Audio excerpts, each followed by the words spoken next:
How this Victorian home became America's first legally haunted house.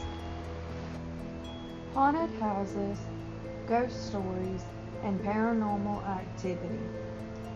Usually these subjects are relegated to legend or lore, but there's at least one instant of such a subject topic finding a lasting place in the legal canon. One of the most beautiful homes to be declared the first legally haunted house in the United States is a 10-minute drive across the Tappan Zee Bridge over the Hudson River from Sleepy Hollow. The house in question is the Ackley House, located at 1 La Vida Place in Nyack, New York, and is in the seminal trial Stambosky v. Ackley, referred to as the Ghostbusters ruling. The fact that a home was ever deemed legally haunted is surprising. The fact that it's right near Sleepy Hollow and that it's a Victorian-style home, maybe less so surprising.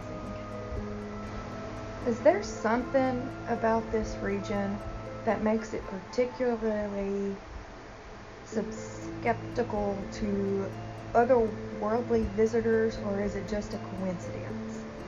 And furthermore, just how haunted does a house have to actually be for a court to rule it as legally haunted?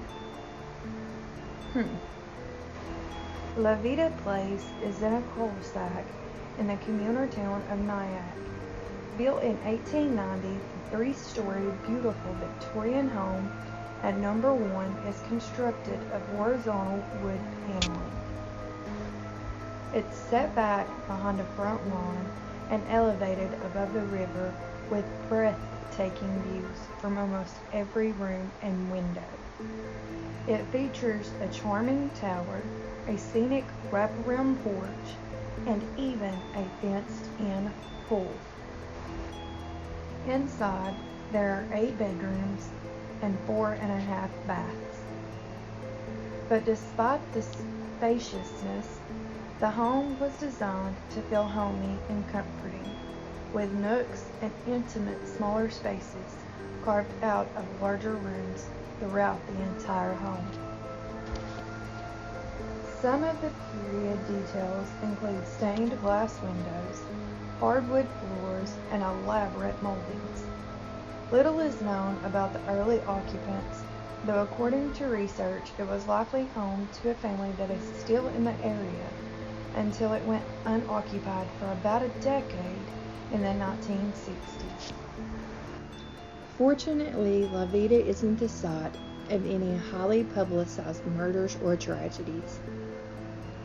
Instead, the rumors of ghosts can be traced back to a mid-1970s Reader's Digest article called Our Haunted House on the Hudson, written by resident Helen Ackley, wife to George Ackley and mother of 4 now adult children.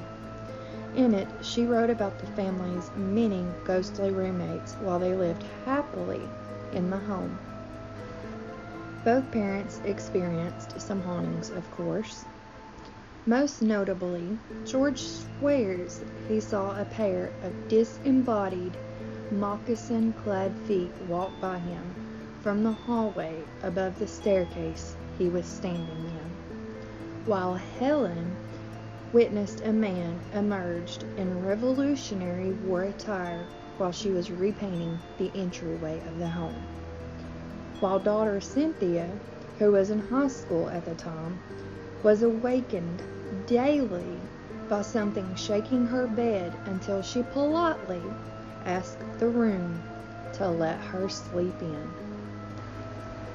What may sound alarming to most was actually welcomed by the Ackleys. They felt as if all the spirits were friendly, so they grew to consider them part of the family. But even before they moved in, neighborhood children believed the house was haunted, saying, "Ma'am, you know you just bought a haunted house, right?" when they first moved in. Okay, so fast forward to 1989, which is about 25 years after the Ackleys moved into this beautiful Victorian-style home, and around 15 years after the article was printed about the house's haunted reputation. So by this time, Helen was ready to downsize, so she decided to list the house with Richard Ellis of Ellis Realty. Well, the home was listed at just under $800,000, and Helen was thrilled when a young couple, Jeffrey and Patricia Stambowski, was eager to get the contract underway. According to both Ellis and Cynthia, Helen did in fact disclose the haunted nature in a few passing conversations. Some even say if you ask Ellis, he remembers even her refusing to sign her end of the contract before even having a conversation with the Stambowskis about the house and its hauntings and yada yada yada, so on and so forth.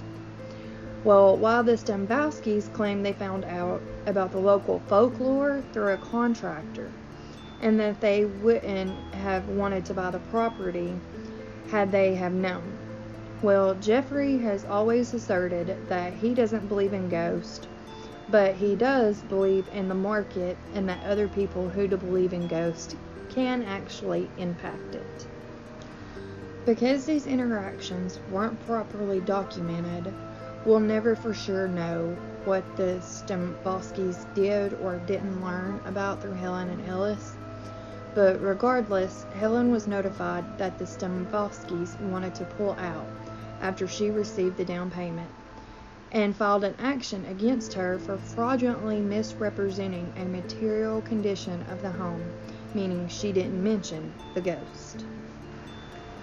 Jeffrey also argued that all of Helen's stories devalued the property, but the court initially dismissed the complaint and said that Helen did not have a duty to disclose the haunted house stories to the Stambowskis.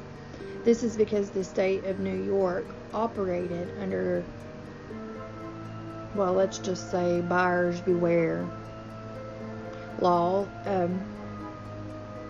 It's the buyer's, not the seller's, responsibility to do their due diligence and ask questions and concerns that they have before purchasing the property and everything like that. But anyways, in that ruling, the judge explained that there are already enough roadblocks and players in home ownership between the appraisers, contractors, agents, and so on. So adding clairvoyant to the list is just another complication.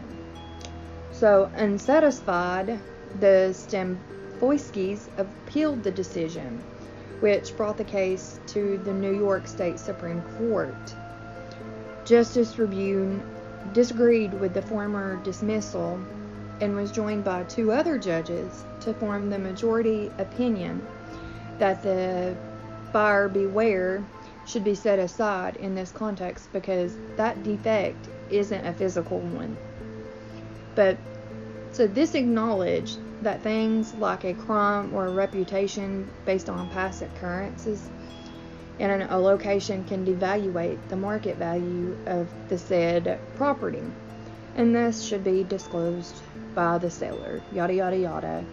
Anywho, additionally, by openly prompt the folklore to the press and the community, Helen could not deny or change that folklore under oath. Specifically, the court wrote, having reported the ghost's presence in both a national publication and the local press, defendant is estopped to denying their existence, and as a matter of law, the house is therefore deemed haunted.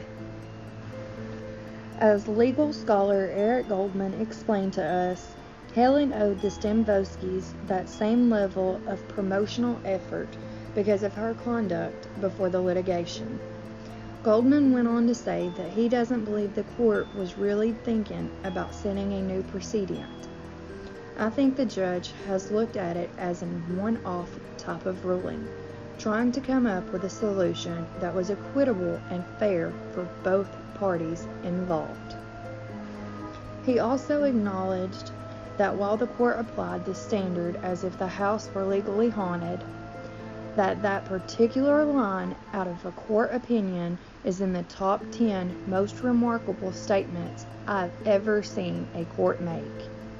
Because ghost stories don't typically emerge in courtroom settings, especially none as verifiable evidence, since those statements can be and are so easily misconstrued by the public. Goldman stresses that even though this new interpretation of property disclosure laws was only in effect for a few months, it's still coming up in many courses he teaches as a professor at Santa Clara University, including those on property law, contracts laws, and advertising law. He also adds that things would likely shake out differently in the digital age, as buyers have much more access to more information about prospective properties.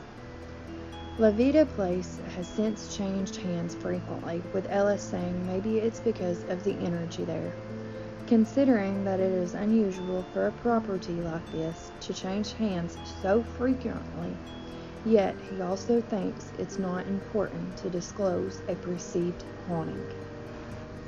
That being said, none of the previous owners even reported any ghost, some of which have been notable public figures. In the late 1990s, filmmaker Adam Brooks, who co-wrote the screenplay for Practical Magic, lived in it. After him, Ingrid Michaelson lived in it until she sold it in 2015, at which point the house was listed at $1.9 million. She didn't blame ghosts for leaving either, and in fact, she never even mentions anything of the paranormal nature. Another resident who lived there, he was a musician. He lived there for 4 years until 2019. And in 2021, the home had sold for $1,795,000 and is now valued at $2,246,700. This beautifully haunted, well, not so haunted, Victorian-style home is currently occupied. So, what do y'all think? Do y'all think the house is actually haunted? Or do y'all believe maybe that the family had something attached to them, and that being the reason it only bothered them? Clearly it wasn't mean or out to hurt anybody, so I mean, is this house really legit haunted? I don't know. Let me know what you think in the comments. But that is all I have for y'all today. Thank y'all for watching, and don't forget to tap that like and subscribe button. And y'all have a wonderful day. Until next time, bye. All of this is research filmed on the internet.